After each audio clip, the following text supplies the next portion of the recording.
لو ما عندكش وقت تتفرج على المراجعة الكاملة، تعال أقولك ليه الإنفينكس نوت 50S هو الحصان الأسود لموبايلات 2026 في دقيقة واحدة. أولاً، شاشة AMOLED كيرفد بتردد 144 هرتز، ملمسها وسلاستها في حتة تانية. ثانياً، وحش الأداء دايمنسيتي 7300 Ultimate اللي بيفتح لك 90 فريم في ببجي من غير ما يرمش. ثالثاً، كاميرا 64 ميجا بكسل سوني بتصور 4K ومعاها سيلفي رايق جدا للسوشيال ميديا.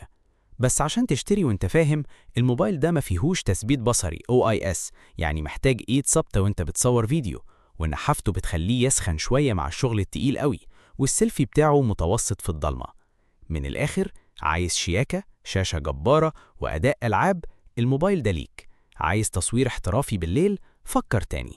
التفاصيل الكامله وتجربه الالعاب الفعليه هتلاقيها في الفيديو الطويل على القناه. روح شوفه دلوقتي وقول لي رايك. سلام.